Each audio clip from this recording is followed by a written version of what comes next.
They took us from the white kid. And only black kid can mingle with the white kid with middle class kids. No ghetto kid. And it shut us down. So I went on to quit school. But when you're talking about civil rights, So you quit school because of the basketball? I quit school because I couldn't read and write. Oh, because you couldn't read and write. And then once they took basketball away from you? I still played basketball in the ninth grade, but it was the point that I was #1 over there. Won the championship 2 years in a row. And when they split us, I was the only one that came from a championship team and went to a ghetto school, and nobody in the ghetto school knew how to play basketball and football like I did. But I still took them to a good level. But after that, I went on to quit because I started thinking, how can a man make it all the way to the 12th grade and can't read and write? Right. So I had an alternative to be embarrassed to go or go to the streets. And the street was out there open arms for me.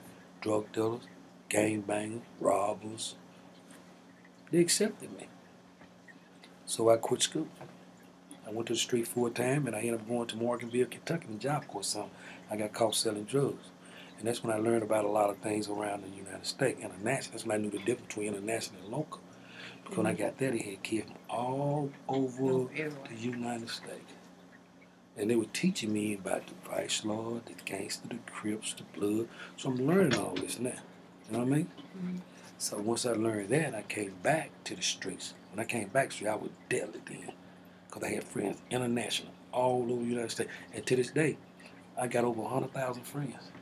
Or somewhere about 200,000 people that would help me fight this gang war if I have to. And it's been possible for most people to do that. But I knew the difference between local, international, and global. And they don't. And now they do. Ain't nothing ain't changed. Everything I went through, only thing different in my life now, I'm just able to afford to go to different neighborhoods. Somebody asked me, said, what is different? How can you stop poverty? Some people say educate. Do you think education can really stop poverty? You know what will stop it? If they start being equal to each and every one of us over in this country. It's the only way we're going to come out of poverty.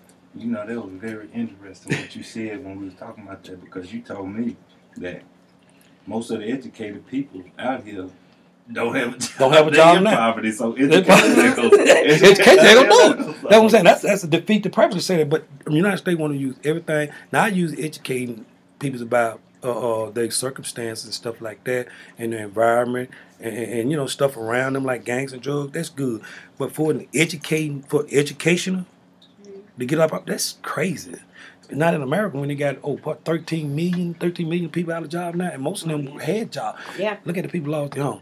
You know the first thing they'll tell you right now that there was an attack on America. No, it was an attack on white people because the white people the one lost everything because they the one had it all. Ain't no black people had no nice $200,000 or $300,000 home. Yeah. You know what I'm saying? Come on now. Yeah. We weren't working with these big companies, big position. So when that attack came down, it really hurted the white race, people with money. They own kind, they trusted them. They trusted them with their money, and they destroyed it. I didn't have one of them type of homes. Did you have one? Y'all have one of them homes? There's nationally 7.1% of all private owners are African American. It's a little bit higher in Tennessee. It's 8.4 in Tennessee. But I mean, that just shows you right there. It's all about being equal. If you don't be equal to everybody in this country, if everybody don't be equal into this country, we'll never be able to get nowhere in this country. Yep. We never have a sense of understanding because see, back then for Martin Luther, back to civil rights. Now we're going back to civil rights. Y'all keep it up now. We're going back to 6 days. Okay. 2 months before Martin Luther King died, Johnson got a committee to go out into the community and find out what was going on. Who's Johnson? President Johnson. He came in after Kennedy was assassinated. But now, and when this happened, let me tell you what happened. They went out to the neighborhood and they're trying to find out what was happening with the black communities and the law enforcement. And that's where the problem was. It had nothing to do with just white lawyers or doctors or just white people in general. It was the law enforcement in the black community that had a problem. Because they had the badges. They had the means, and they were able to come into the neighborhood and terrorize the ass wheel because it was the law. Doctors, lawyer, and yourself, you weren't going in there, mess with nobody in the city. And to this day, where's the problem? The same. That's where they all go. 2 months before Martin Luther King got killed, they came back and said that we live in 2 separate societies. Man, this happened. It's in this book, in my book. 2 months before Martin Luther King got assassinated, they said we live in 2 societies, black and white. Separate and unequal. And to this day, believe it or not, They still like that. we still live in that same, and most people don't want to accept that fact though. But to this day, that's how we live it. And we was talking about it earlier. And as long as they keeping us looking at each other like that, you know, we're gonna have a problem. But don't never forget, like I talk to D after D, don't you never forget where you came from. Your great great great grandfather was a slave. You see what I'm saying?